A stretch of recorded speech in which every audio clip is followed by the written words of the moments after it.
الحمد لله وكفى وسلام على عباده الذين اصطفى أما بعد فأعوذ بالله من الرجيم بسم الله الرحمن الرحيم سبحان الذي أسرى بعبده ليلا من الحرام إلى المسجد الأقصى الذي باركنا حوله لنريه من آياتنا إنه هو السميع البصير صدق الله مولانا العظيم.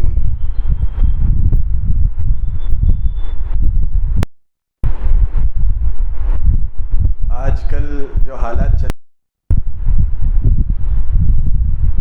ان کو کرتے ہوئے ہر ایک فلسطین کا لفظ کثرت سے سنتا ہے اپنے کانوں سے، اور ہر ایک کی زبان پر بھی فلسطین فلسطین جاری ہے،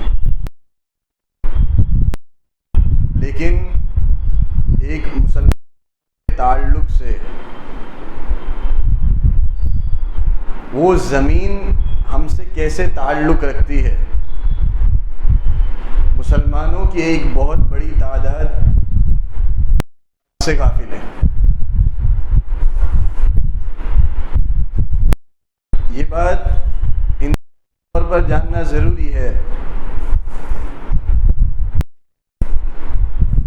وہاں کے لوگوں پر جو ظلم ہو رہا ہے وہ لوگوں پر نہیں ہو رہا، وہ مسلمان کے تمام لوگوں پر ہو رہا ہے.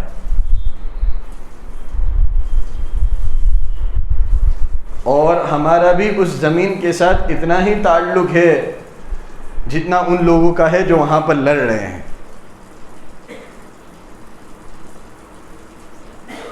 یاد رکھو کہ یہ جو سچویشن ہے اور جو کیس ہے یہ بند نہیں ہو گیا. ابھی کچھ دن پہلے ہی 2-3 دن پہلے ہی پھر سے وہاں پر حملہ ہوا، اگرچہ وہ نیوز میں نہیں آ رہا اور اس کو دبایا جا رہا ہے، لیکن وہاں پر حملے مسلسل جاری ہیں اور وہاں کے لوگ ابھی تک لڑ رہے ہیں. اور اگر ان کو کوئی تکلیف پہنچتی ہے تو ایک مسلمان ہونے کی حیثیت سے ہمیں بھی تکلیف پہنچنی چاہیے، اور اگر وہ بے چین ہوتے ہیں تو ایک مسلمان ہونے کے تعلق سے ہمیں بھی ان کی بے چینی میں شریک ہونا چاہیے. حضور اقدس صلی اللہ علیہ وسلم نے ارشاد فرمایا، المؤمن للمؤمن کالبنیان یشد بعضه بعضا، او کما قال علیہ الصلاۃ والسلام.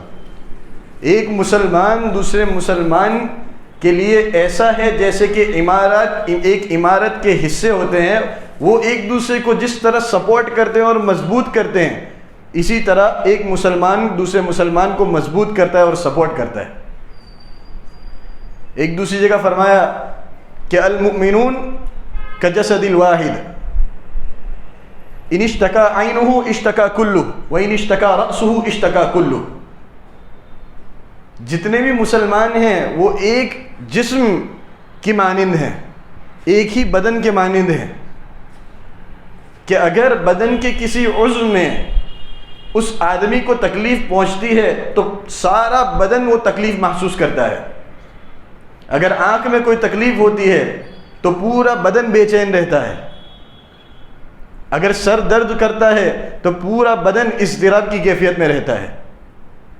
ایک عجیب بے چینی اس پر طاری ہو جاتی ہے، حالانکہ جو تکلیف میں ہے وہ تو صرف ایک عضو مبتلا ہے، لیکن پورا بدن اس تکلیف کو محسوس کرتا ہے. مسلمان کی آپس میں ایسی حیثیت ہے اس بدن کی طرح، تو اگر انہیں کوئی تکلیف پہنچ رہی ہے تو ہمیں بھی تکلیف پہنچنی چاہیے. دوسری بات، ہمیں یہ جاننا بھی بہت زیادہ ضروری ہے کہ وہاں جو وہ لڑ رہے ہیں وہ اپنی لڑائی نہیں لڑ رہے، اپنے مفاد کے لیے نہیں لڑ رہے ہیں. ان کی جو جنگ ہے، ان کی جو لڑائی ہے وہ اس پاک سرزمین کے لیے ہے. جس پاک سرزمین پر مسلمانوں کا پہلے سے حق چلا آ رہا ہے، جس پاک سرزمین پر صدیوں سے مسلمانوں کا حق چلا آ رہا ہے، یوں کہنا بعید نہیں کہ گویا وہ ایک ہماری طرف سے فرض کفایہ ادا کر رہے ہیں۔ اس سرزمین کے بارے میں کیا کہنا؟ ابھی آپ کے سامنے جو آیت کریمہ تلاوت کی، سبحان الذی اسری بعبدہ لیلا من المسجد الحرام الی المسجد الاقصی الذی بارکنا حولہ لنریہ من آیاتنا، پاک ہے وہ ذات جس نے اپنے بندے کو سفر کروایا مکۃ المکرمہ سے مسجد اقصیٰ تک، جس مسجد اقصیٰ کے ارد گرد ہم نے برکتیں نازل کی۔ دیکھو اللہ تبارک و تعالیٰ اس مسجد کا براہ راست قرآن کریم میں تذکرہ کر رہا ہے۔ اللہ تعالیٰ اگر چاہتے تو ڈائریکٹ مکۃ المکرمہ سے ہی آسمان کی سیر کرا سکتے تھے، لیکن اللہ تبارک و تعالیٰ نے پہلے مسجد اقصیٰ بلایا اور وہاں سے پھر معراج کا سفر شروع ہوا۔ مکۃ المکرمہ سے مسجد اقصیٰ اسراء اور مسجد اقصیٰ سے ساتوں آسمان کا جو سفر ہوا اس کو معراج کہا جاتا ہے۔ تو اللہ تبارک و تعالیٰ کو اس کی اہمیت ظاہر کرنی تھی۔ یہی وہ پاک زمین ہے جہاں پر آپ صلی اللہ علیہ وسلم نے تمام نبیوں کو نماز میں امامت کروائی تھی۔ صف سیدھا کرنے کے لیے دائیں بائیں دیکھا جاتا ہے، حضور دائیں بائیں دیکھ رہے ہیں، ایک طرف حضرت آدم و نوح تو ایک طرف حضرت موسیٰ و عیسیٰ علی نبینا و علیہم الصلاۃ والسلام ہیں۔ تو نبوت کے تارے تو سارے نبی، چاند سارے کا سارا ہمارا نبی۔ نبوت کے تارے تو سارے نبی، چاند سارے کا سارا ہمارا نبی صلی اللہ علیہ وسلم۔ ایسی پاک جماعت اور ایسی فضیلت والی جماعت نہ تاریخ میں پہلے کبھی دیکھی گئی نہ کبھی بعد میں دیکھی جائے گی۔ آسمان نے اور زمین نے کبھی ایسا منظر نہیں دیکھا تھا، یہ وہی زمین ہے۔ ایک بات اور یاد رکھو کہ مسجد اقصیٰ جو ہے وہ ایک مسجد جو عموماً فوٹوز میں دکھائی جاتی ہے وہ نہیں ہے۔ مسجد اقصیٰ ایک کمپاؤنڈ کا نام ہے اور اس کمپاؤنڈ کے اندر چند مساجد ہیں۔ یہ وہی زمین ہے کہ اس کی فضیلت پر میں اور آپ اگر تذکرہ نہ کریں تو اس کی فضیلت کو کوئی اثر نہیں ہونے والا۔ اس کا تذکرہ تو خود رسول پاک صلی اللہ علیہ وسلم اور خود اللہ تبارک و تعالیٰ نے کیا ہے قرآن کریم میں، اور جگہ جگہ پر کیا ہے، بارہا کیا ہے۔ یہ زمین جو ہے مسجد اقصیٰ جو ہے یہ ہمارے لیے قبلہ اولیٰ کی حیثیت رکھتی تھی۔ مکۃ المکرمہ نماز کعبۃ اللہ کی طرف نماز پڑھنے سے پہلے اس مسجد کی طرف نماز پڑھنے کا اور اس کی طرف رخ کرنے کا ہمیں حکم تھا، اور بہت سے سال آپ صلی اللہ علیہ وسلم نے خود اس مسجد کی طرف رخ کر کے نماز ادا کی ہے۔ ادا کچھ اس طرح کرتے تھے کہ مسجد اقصیٰ بھی آ جاتی تھی اور کعبۃ اللہ بھی بیچ میں آ جاتا تھا، کیونکہ کعبۃ اللہ کی بھی ایک عظمت ہے۔ تو یہ ہمارے لیے قبلہ اولیٰ کی حیثیت حاصل رکھتی ہے۔ یہ وہی مسجد ہے اور وہی جگہ ہے جس کی طرف سفر کرنے کے لیے آپ صلی اللہ علیہ وسلم نے ہمیں بار بار ترغیب دی، اور احادیث میں یہ ترغیب موجود ہے۔ حضور نے فرمایا کہ کسی جگہ تم سفر مت کیا کرو، لا تشد الرحال، سفر نہ کیا کرو سوائے 3 جگہوں کے۔ ان 3 جگہوں میں ایک جگہ مسجد اقصیٰ بھی ہے۔ مقصد کیا تھا؟ وہاں جاؤ گے تو ان لوگوں کو پتہ چلے گا کہ یہ جتنی جگہ ان لوگوں کی ہے اتنی ہماری بھی ہے۔ یہ صرف وہاں کے مسلمانوں سے تعلق نہیں رکھتی جگہ، بلکہ دنیا کے جتنے مسلمان ہیں سب سے تعلق رکھتی ہے۔ یہ وہی جگہ ہے جس کے بارے میں آپ صلی اللہ علیہ وسلم نے حدیث میں فرمایا کہ وہاں پر جاؤ، سفر کرو اور 2 رکعت پڑھو وہاں پر جا کر، اگر پڑھ سکو، اور اگر تم ایسا نہ کر سکو تو کم سے کم وہاں کے لیے، وہاں کی مساجد کے لیے، وہاں کے چراغوں کے لیے تم تیل بھیج دیا کرو۔ اس کا کیا مطلب؟ اس حدیث کی کیا وضاحت ہوگی؟ تو قربان جائیں علماء کرام پر، اللہ تعالی ہمیں ان سے صحیح طریقے سے استفادے کی توفیق نصیب فرمائے اور ان کی صحیح معنوں میں قدر کرنے کی توفیق نصیب فرمائے۔ انہوں نے اس کی یہ تشریح بیان کی ہے کہ اس کا مطلب یہ ہے کہ تم اگر کچھ نہیں کر سکتے، یعنی اگر تم وہاں پر جا کر نماز نہیں پڑھ سکتے تو کچھ نہ کچھ مدد کر لیا کرو، یعنی تم سے جتنی ہو سکے، جو ہو سکے وہاں کے لوگوں کی مدد کیا کرو۔ اس جملے کا مطلب یہ ہے، یہ وہی جگہ ہے جہاں پر ایک مرتبہ نماز پڑھنا 1000 مرتبہ نماز پڑھنے کے برابر ہے۔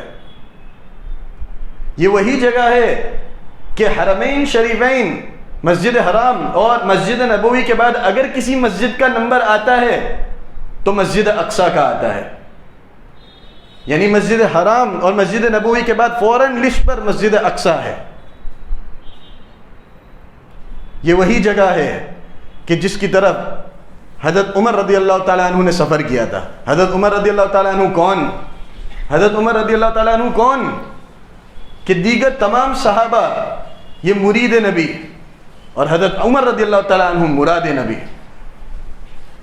حضرت عمر رضی اللہ تعالیٰ عنہ نبی نے جس کو چاہا، نبی نے جس کو چاہا، ان کی دور خلافت میں 10 سال کی خلافت کے زمانے میں کبھی مدینہ منورہ چھوڑ کر نہیں گئے، مدینہ منورہ کو چھوڑ کر نہیں گئے 10 سالہ خلافت میں۔ ایسا کیوں کیا انہوں نے؟ ان کو یہ خوف تھا اور ڈر تھا کہ کہیں میں مدینہ سے باہر جاؤں گا اور میری وفات مدینہ سے باہر ہو جائے گی۔ ان کی یہ تمنا تھی اور آرزو تھی کہ میری وفات آپ صلی اللہ علیہ وسلم کے قدموں میں ہو۔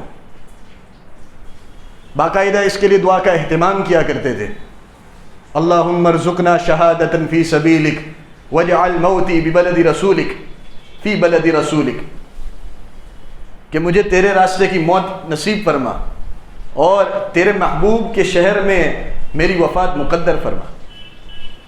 تو باقاعدہ اس دعا کا اہتمام کیا کرتے تھے اور یہ دعا قبول بھی ہوئی۔ لیکن 10 سالہ خلافت میں کبھی مدینہ منورہ کو چھوڑ کر نہیں گئے سوائے ایک موقع پر۔ یاد رکھو کہ فلسطین کی جو زمین ہے، قدس جو ہے الاقصیٰ، اس کو حضرت عمر رضی اللہ تعالیٰ عنہ کے زمانے میں فتح کیا گیا تھا۔ یوں تو اس کی تاریخ حضرت سلیمان علیہ السلام کے زمانے تک جاتی ہے کہ حضرت سلیمان علیہ السلام نے اس زمین کو، اس مسجد کو بنایا تھا، اور وہ بھی جنات کے ہاتھوں بنایا تھا۔ آج بھی اگر کوئی وہاں پر جاتا ہے اور وہاں کا سفر کرتا ہے تو دیکھتا ہے کہ جو پلرز ہیں، ستون جو ہے، وہ کسی آدمی کا کام نہیں، کسی آدمی کی کاریگری نہیں ہے، یہ یقیناً جنات نے اس زمین کو اور اس مسجد کو بنایا ہے۔ حضرت عمر رضی اللہ تعالیٰ عنہ کے دور خلافت میں یہ زمین فتح ہوئی، تو جس صحابی نے اس زمین کو فتح کیا، اس صحابی کے حوالے وہاں کے لوگ چابی نہیں دے رہے تھے، شہر کی چابیوں کو ان کے حوالے نہیں کیا۔ ایک شرط رکھی کہ ہم چابی کو آپ کے حوالے اسی وقت کریں گے جب آپ کے امیر یہاں پر خود ہمارے پاس آئیں گے تو ہم ان کے ہاتھوں میں چابی دیں گے۔ یہ خبر ان صحابی نے حضرت عمر رضی اللہ تعالیٰ عنہ کو پہنچائی، تو ذرا سا بھی سوچنے میں ٹائم برباد نہیں کیا۔ حضرت عمر رضی اللہ تعالیٰ عنہ کو یہ اطلاع ملی، یعنی انہوں نے اتنے میں ہی رخت سفر باندھنا شروع کر دیا۔ تو حضرت عمر رضی اللہ تعالیٰ عنہ، صورتحال کچھ اس طرح پیش آئی کہ حضرت عمر رضی اللہ تعالیٰ عنہ ہیں، ایک سواری ہے، ایک اونٹنی ہے اور ایک غلام ہے ان کے۔ تو آج کے دور میں جیسے اسٹیشن ہوا کرتے ہیں، ایک منزل تک ہمیں جانا ہے، درمیان میں اسٹیشنز آتے ہیں، بریکس آتے ہیں، اس زمانے میں منازل ہوا کرتی تھی، ایک منزل، دوسری منزل، تیسری منزل۔ اب اونٹنی ایک ہے، سوار ہونے والے 2 ہیں، تو کیسے پہنچا جائے؟ حضرت عمر رضی اللہ تعالیٰ عنہ نے یہ طے کیا کہ ایک منزل سے دوسری منزل وہ سوار ہوں گے اور غلام نکیل کھینچے گا، دوسری منزل سے تیسری منزل یہ طے ہوا کہ غلام سوار ہوگا اور حضرت عمر رضی اللہ تعالیٰ عنہ نکیل کھینچیں گے۔ لیکن غلام نے اس بات پر ناگواری کا اظہار کیا، لیکن حضرت عمر تھے، ان کے سامنے کسی کی کہاں آنے والی تھی۔ تو اس طرح بات طے ہوئی اور اس طرح سفر شروع کیا۔ اتفاق یہ ہوا کہ جب آخری منزل آئی تو باری تھی غلام کے سوار ہونے کی، اور حضرت عمر رضی اللہ تعالیٰ عنہ نکیل کھینچنے والے تھے۔ اس بات پر بھی غلام نے ناگواری کا اظہار کیا کہ آپ امیر المؤمنین ہیں، آپ امیر المؤمنین ہیں، شہر کو فتح کرنے جا رہے ہیں، آپ کی ایک الگ شان ہونی چاہیے، ایک الگ شوکت ہونی چاہیے، آپ جب داخل ہوں تو سوار ہو کر داخل ہوں، میں میرا حق دینے کے لیے تیار ہوں۔ حضرت عمر رضی اللہ تعالیٰ عنہ نے منع کر دیا وہ خود انصاف کے پیکر تھے، عدل کے مجسمے تھے۔ حضرت عمر رضی اللہ تعالیٰ عنہ نے کہا کہ نہیں، انصاف کا تقاضا یہی ہے کہ تم سوار ہو جاؤ اور میں نکیل کھینچوں۔ تو بات اسی طرح طے پائی۔ حضرت عمر رضی اللہ تعالیٰ عنہ اب شہر میں داخل ہو رہے ہیں، تو دیکھنے والے تو یوں ہی سمجھ رہے ہیں کہ سوار ہونے والے حضرت عمر ہیں، لیکن جب دریافت کرنے پر بات معلوم ہوئی کہ دراصل نکیل کھینچنے والے جو ہیں وہ حضرت عمر ہیں، تو وہ لوگ بہت زیادہ متاثر ہو گئے، اور جس کے قبضے میں وہاں کی چابیاں تھی اس نے چابیوں کو لے کر حضرت عمر رضی اللہ تعالیٰ عنہ کے ہاتھ میں دے دی کہ ہم نے ہماری کتابوں میں یہی پڑھا ہے کہ اس شہر کو مسلمانوں کا وہ امیر فتح کرے گا کہ جب داخل ہوگا تو چلتے چلتے آئے گا اور سوار ہو کر نہیں آئے گا، ہم نے وہ علامت آپ میں دیکھ لی ہے۔ تو عاجزی انسان کو اٹھاتی ہے، جو اللہ کے لیے جھکتا ہے اللہ تعالیٰ اس کو اٹھائے گا۔ من تواضع للہ رفعہ اللہ، یہ طے شدہ بات ہے کہ تم جتنا جھکو گے اللہ تعالیٰ اتنا اٹھائے گا۔ بہرحال یہ زمین اس وقت فتح ہوئی، اور وہاں سے مسلسل 600 سال تک مسلمانوں کے قبضے میں رہی، 600 سال تک تقریباً۔ سن عیسوی 1100 جولائی کی 15 تاریخ کو پوپ اربن کے اعلان جنگ کے نتیجے میں وہاں پر مسلمانوں پر بڑا ظلم کیا گیا۔ یعنی یہ جو صلیبی اور نصرانی تھے یہ پہلے سے ہی تیاری میں تھے اور تیاری کر رہے تھے، ایسی مشق کروا رہے تھے، ایسی تیاری کروا رہے تھے وہاں کے لوگوں کو اور صلیبیوں کو اور نصرانیوں کو کہ مسلمان کو قتل کرنا گویا ثواب کا کام ہے، اور اتنے کو قتل کرو گے تو جنت ملے گی، ایسا برین واش کیا کر رہے تھے ان لوگوں کو تیار کر رہے تھے ذہنی اعتبار سے بھی۔ تو جولائی کی 15 تاریخ کو وہ حملہ کیا قدس پر، اور ایسا ظلم جو ہے آسمان کی چھت نے بھی کبھی نہیں دیکھا تھا اور زمین کے فرش نے بھی کبھی نہیں دیکھا تھا۔ 10 دن مسلسل حملہ رہا، اور 10 دن کے اندر انہوں نے خون کی ندیاں بہا دی، اتنے مسلمانوں کو قتل کر دیا کہ وہاں پر مسلمانوں کی تعداد بہت ہی زیادہ کم رہ گئی، یہاں تک کہ بچے کو بھی نہیں چھوڑا، بچوں کو بھی نہیں چھوڑا، چھوٹے چھوٹے معصوم بچوں کو سر کے بل پکڑتے اور دیوار پر مار کر ان کو قتل کیا کرتے تھے۔ خون کی ندیاں بہنے لگی، خون کی ندیاں کہتے ہیں، اور تاریخ میں لکھا جاتا ہے کہ ٹخنوں تک، اور بعض کہتے ہیں کہ گھٹنوں تک خون آ گیا تھا، اتنا خون بہایا تھا وہاں پر۔ اور اس بات کا اعتراف خود وہ حضرات بھی کرتے ہیں جو ویسٹرن سویلائزیشن کے زیادہ پابند ہیں، خود ان لوگوں کو کی کتابوں میں یہ بات بھی لکھی ہوئی ہے کہ مسلمانوں پر اس دن بہت بڑا ظلم ہوا تھا، جولائی کی 15 تاریخ 1100 عیسوی کے قریب۔ اس کے بعد مسلمانوں کی جنگ ان کے ساتھ تو مسلسل جاری رہی، اور قبضہ تو اگرچہ ان کے پاس آ گیا تھا لیکن مسلمان ہاتھ پر ہاتھ دے کر نہیں بیٹھے رہے۔ 1150 عیسوی تک نور الدین زنگی رحمۃ اللہ علیہ یہ برابر ان کے خلاف جنگ کرتے رہے، اور انہی کے تحت حضرت صلاح الدین ایوبی رحمۃ اللہ علیہ مصر کی وزارت پر قائم تھے۔ اور 1150 عیسوی کے بعد جب حضرت نور الدین زنگی رحمۃ اللہ علیہ کا انتقال ہوا تو مسلمانوں میں اندر خلفشار پیدا ہونا شروع ہو گیا، اور اندر کرسی کے لیے لڑائیاں شروع ہو گئی۔ تو صلاح الدین ایوبی رحمۃ اللہ علیہ نے مصر سے باقاعدہ اس مقام پر جہاں پر حضرت نور الدین زنگی رحمۃ اللہ علیہ حکومت سنبھالا کرتے تھے وہاں پر سفر کیا، اور تمام مسلمانوں کو ایک جھنڈے کے تحت اکٹھا کیا، اپنے جھنڈے کے تحت اکٹھا کیا۔ اسی دوران صلیبیوں نے مسلمانوں کے ساتھ صلح نامہ تیار کیا، اور صلح ہوئی باقاعدہ دونوں پارٹیوں کے درمیان کہ ہم تھوڑے زمانے کے لیے جنگ بند کر دیتے ہیں، ٹروس جس کو کہا جاتا ہے۔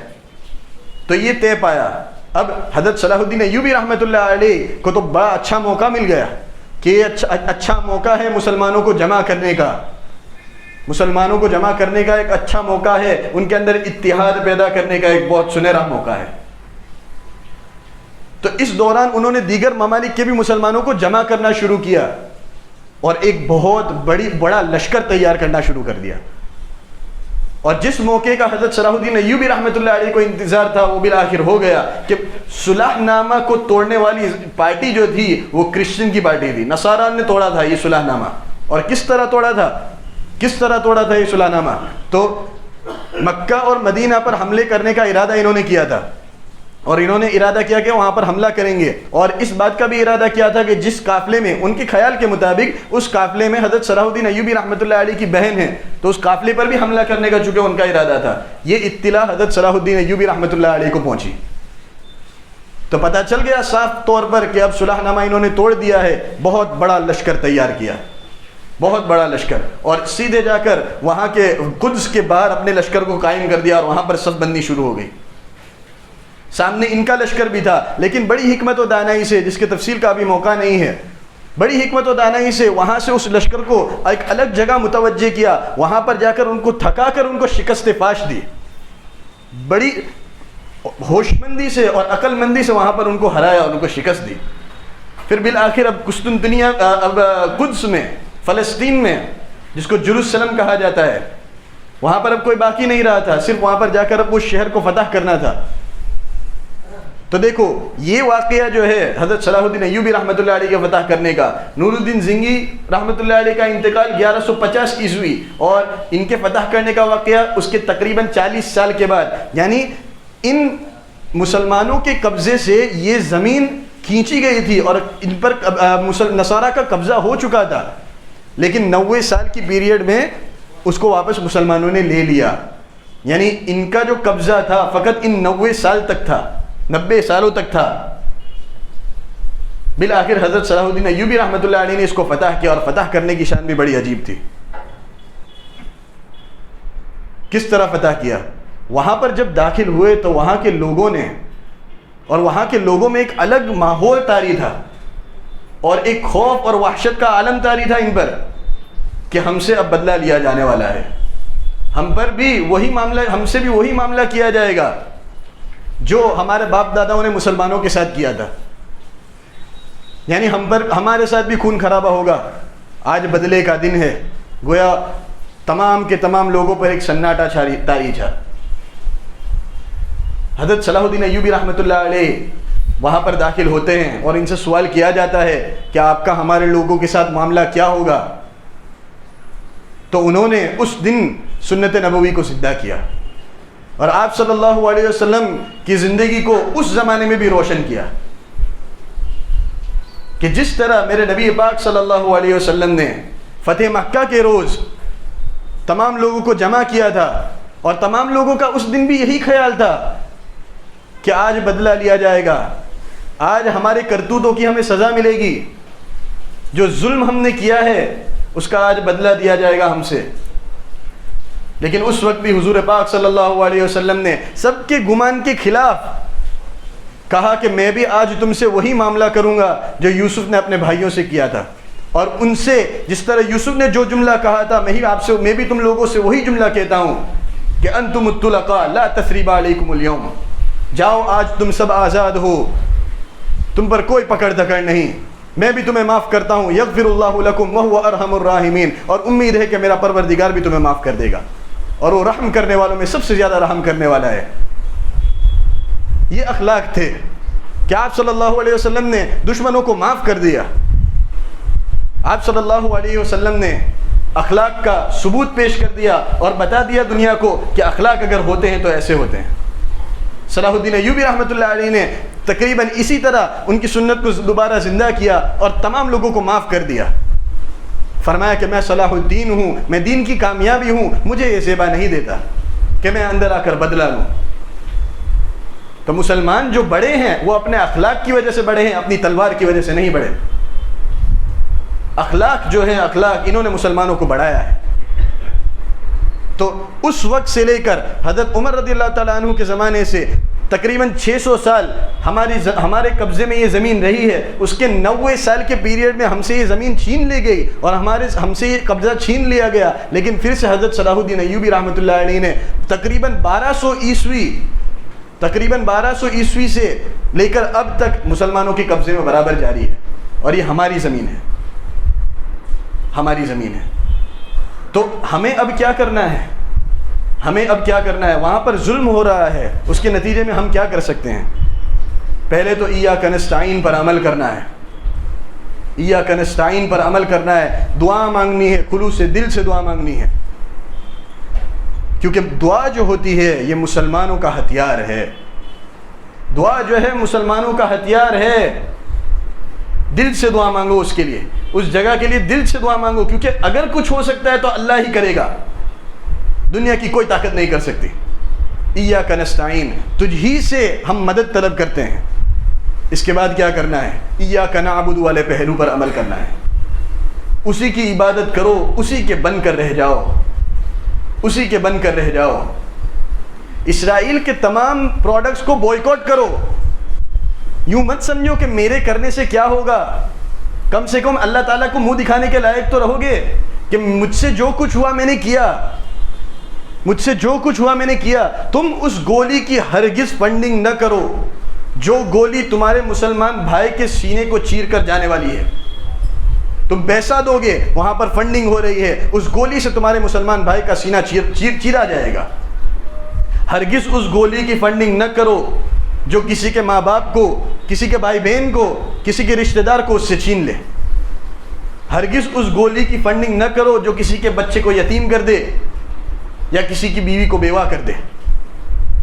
دیکھو اللہ تبارک و تعالیٰ کو نہ میری ضرورت ہے نہ تمہاری ضرورت ہے، اللہ تبارک و تعالیٰ اس دین کو غالب کر کے رہے گا۔ ضرورت تو ہمیں ہے، ضرورت تو ہمیں ہے۔ الاسلام یعلو ولا یعلی علیہ، تمام ادیان پر یہ غالب آنے والا ہے، لیکن اللہ تعالیٰ نے صاف صاف اعلان کر دیا ہے قرآن کریم میں کہ یا ایھا الذین آمنوا من یرتد منکم فسوف یأتی اللہ بقوم یحبهم ویحبونہ اذلۃ علی المؤمنین اعزۃ علی الکافرین یجاہدون فی سبیل اللہ ولا یخافون لومۃ لائم ذلک فضل اللہ یؤتیہ من یشاء۔ اللہ تعالیٰ نے کہہ دیا کہ ایمان والو، جو تم میں سے اپنے دین سے پھر جاتا ہے تو یاد رکھو کہ تمہارے بدلے اللہ تعالیٰ ایسے لوگوں کو پیدا کر دے گا جو آپس میں ایک دوسرے کے ساتھ تو بڑی شفقت اور محبت سے پیش آئیں گے اور نرم دل ہوں گے، اور جو ظالم کفار ہیں ان کے مقابلے میں بڑے سخت ہوں گے۔ تو اللہ تعالیٰ کو تمہاری ضرورت نہیں ہے، اللہ تعالیٰ دوسروں کو پیدا کر سکتا ہے۔ اتحاد کی ہمیں ضرورت ہے، اتحاد کی ضرورت ہے۔ اس بات کو یاد رکھو کہ اگر اس زمین کے معاملے میں اگر ہم اکٹھا نہ ہوئے اور یہ زمین کا مسئلہ ہمیں اگر اکٹھا نہ کر سکا تو قیامت کی صبح تک کوئی مسئلہ ہمیں اکٹھا نہیں کر سکے گا، اس لیے کہ اس سے بڑا مسئلہ اور مسلمان سے تعلق رکھنے والی چیز آج کے زمانے میں موجود نہیں ہے۔ یہ ہم سے براہ راست تعلق رکھتی ہے، ہم سے براہ راست تعلق رکھتی ہے۔ مسلمانوں کی طاقت اتحاد میں ہے۔ معتصم باللہ خلیفہ گزرے ہیں ایک تیسری چوتھی صدی کے اندر، ان کے زمانے خلافت کے اندر ایک مسلمان عورت پر ظلم کیا گیا تھا روم میں، اس کو تماچا رسید کر دیا گیا تھا، تو وہاں پر اس نے پکارا تھا واہ معتصمہ، ہائے معتصم میری فریاد کو سن، واہ معتصمہ کر کے پکارا تھا۔ تو اس کہنے پر وہاں کے جو لوگ تھے جو اس پر ظلم کر رہے تھے وہ مذاق اڑانے لگے اور کہنے لگے کہ تجھے کیا لگتا ہے کہ معتصم تیری یہ فریاد سن لے گا اور معتصم اپنے کالے اور سفید گھوڑے پر سوار ہو کر یہاں پر تیری مدد کے لیے پہنچ جائے گا؟ یہ اطلاع اور خبر معتصم کو پہنچی جو جزیرہ عرب میں تھا، اسے بڑا غصہ آ گیا، اور پتہ ہے اس نے کیا کہا تھا اس دن؟ اس نے کیا فرمایا تھا کہ ایک لشکر تیار کرو اور روم کی طرف ایک لشکر بھیجو، اور تم سب کو گھوڑے پر سوار ہو کر جانا ہے، اور سواری بھی کیسی؟ ہر ایک کی سواری سفید اور کالا گھوڑا ہونا چاہیے۔ یہ مسلمان کی طاقت تھی۔ حضرت عمر بن عبدالعزیز کے زمانے میں ٹھیک اسی طرح کا واقعہ کچھ پیش آیا تھا، ایک مسلمان قیدی پر ظلم کیا گیا تھا، یہ اطلاع خود حضرت عمر رضی اللہ تعالیٰ عنہ کو، حضرت عمر بن عبدالعزیز رحمۃ اللہ علیہ کو پہنچی تھی، تو انہوں نے بھی کیا جواب دیا تھا؟ کیا جواب دیا تھا؟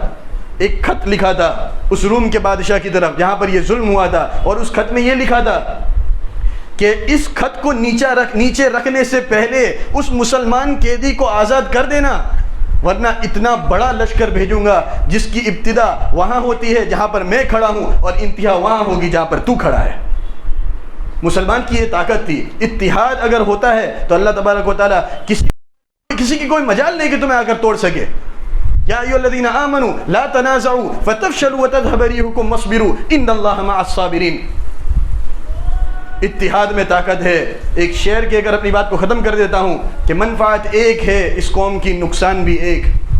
منفعت ایک ہے اس قوم کی نقصان بھی ایک. ایک ہی سب کا نبی دین بھی ایمان بھی ایک. حرم پاک بھی قرآن بھی اللہ بھی ایک. کچھ بڑی بات تھی ہوتے جو مسلمان بھی ایک. اللہ تبارک و تعالی عمل کرنے کی توفیق نصیب کرے. ہم سے جتنا بن سکے ہم کریں, ہم سے جتنا بن سکے ہم کریں.